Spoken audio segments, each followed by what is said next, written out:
Kak boleh mungkin dijelasin dulu nih agenda hari ini tuh apa dan bersama siapa aja kan? Ya, agenda hari ini adalah mengenang peristiwa 50 tahun yang lalu di mana kami bertiga sebagai mahasiswa-mahasiswi Fakultas Psikologi UI merintis untuk bisa membuat kegiatan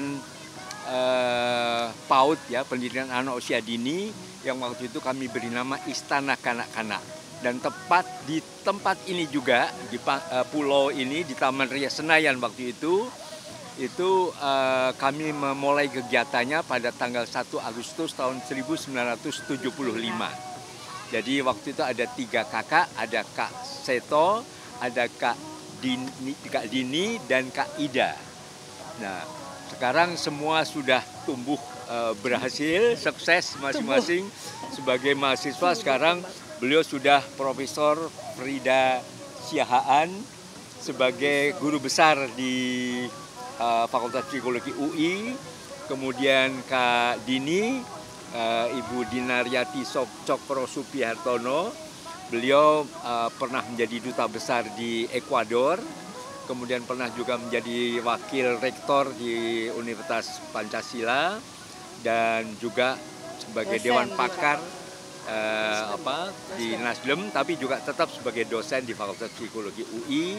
Dan saya setelah merayap-rayap akhirnya menjadi sekarang guru besar di Fakultas Psikologi Universitas Gunadarma, tapi juga memimpin Lembaga Perlindungan Anak Indonesia atau LPAI yang mengkampanyekan supaya kita semua menjunjung tinggi hak anak di Indonesia.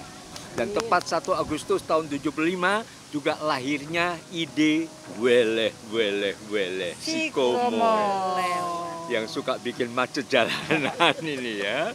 Nah, mudah-mudahan ini juga bisa diteruskan oleh kakak-kakak para mahasiswa dimanapun juga untuk juga peduli pada bimbingan bagi anak-anak untuk memenuhi hak anak tumbuh dan berkembang secara optimal menjadi orang-orang hebat di masa depan. Tapi tadi kalau aku lihat agendanya ada main sulap, ada nyanyi bersama. Memang itu yang dilakukan dari tahun 75 atau gimana? Iya, artinya membuat anak gembira. Nah, gembira itu sambil bernyanyi, sambil menari, sambil melakukan gerakan-gerakan lompat dan sebagainya, tapi juga menghibur. Nah, menghibur bisa mendongeng waktu itu dengan Sikomo atau juga menghibur dengan permainan sulap begitu. Tapi kalau untuk di zaman sekarang kegiatan seperti ini tuh masih marak dilakukan atau mungkin sudah jarang? Iya, sebetulnya masih juga ya. Artinya kita juga waktu itu pernah kita juga membangun Kompak UI, kelompok mahasiswa pecinta anak Universitas Indonesia, dan kemudian juga banyak tokoh-tokoh yang muncul ya waktu itu ada Kak Lince, Airin segala macam ya. Ada Kak Yeni, ada Kak Endang dan sebagainya. Jadi toh akhirnya mereka sebetulnya untuk melatih mempraktekkan ilmu psikologi secara praktis di tengah-tengah masyarakat. Pada waktu itu belum ada kelompok bermain, belum ada PAUD ya, masih sangat jarang. Ini cikal bakalnya.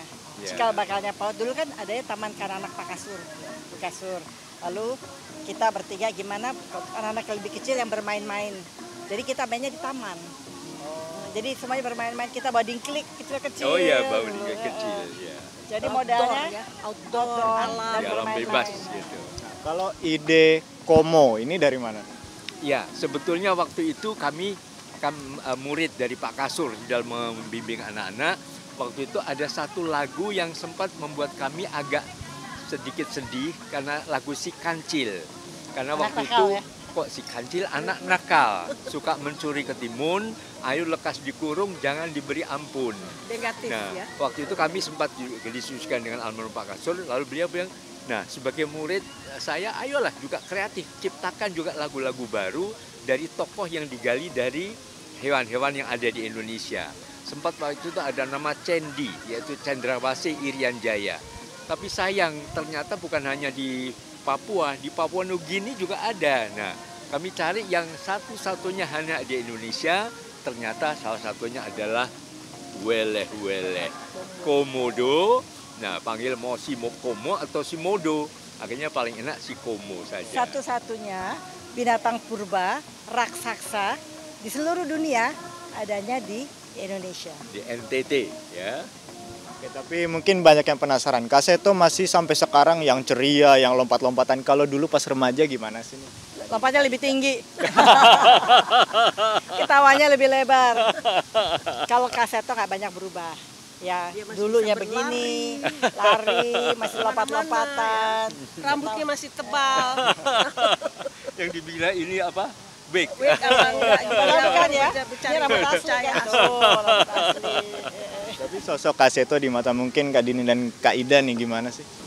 Seto itu adalah Bandel. sahabat kita yang sangat kreatif, yang banyak ide, yang sangat cinta pada anak-anak. Kebetulan kita gayung bersambut nih. Kita teman sekelas waktu itu ngobrol-ngobrol, lalu tiba-tiba yuk kita Seto punya ide kita bikin taman kanak-kanak dan istana anak-anak, yaitu anak-anak PAUD ya, di mana anak-anak PAUD itu belum tersentuh. Waktu itu kan taman kanak-kanak, padahal kan pendidikan terbaik itu usia dini kan di bawah 5 tahun. Nah itulah awalnya. Tapi karena kita nggak bermodal, namanya mahasiswa. Udah kita dari taman ke taman minta izin sama pengelola taman, diberikan izin kita semua bawa dingklik ya. Bisa ada-adanya permainan juga berkembang terus bertambah terus ya. Memang ada bayarannya, tapi bayaran itu kita pakai untuk memperkaya peralatan fasilitas untuk pendidikan anak usia dini di taman. Tapi dulu di sini, ini kan kegiatannya tepat ada di sini ya dulu ya. Dulu kondisinya seperti apa sih? Ya masih rumput ya waktu dia rumput waktu Ya jadi. banyak tamannya. Terus Dan nggak ada sama ada gedung-gedung. danaunya. Permainan-permainan, ada Dan danau. lalu lintas, itu apa namanya, rel-rel kereta api apa dan sebagainya, ayunan. Banyak sekali fasilitas taman bermain buat anak-anak. Jadi pengelola ini juga senang karena orang tua dan anak-anak datang menggunakan fasilitas bayar, makan, bermain juga di sini. Dan itu danaunya masih ada, jadi suka naik perahu. Oh, yang di situ tuh Ini dari danau dulu udah. udah lama ini ya. Terakhir dong, boleh mungkin lagu ikonik dari Sikomo bareng-bareng nih. Ya. Apa macet lagi ya? Macet lagi. Oke, Ya, udah ininya tuh, musiknya dua, udah. tiga. Macet, Macet lagi, macet lagi. Gara-gara si Komo lewat. Pak polisi jadi bingung. Orang-orang ikut bingung. Oke, terima kasih. Weleh, weleh, weleh. Oke, Kak.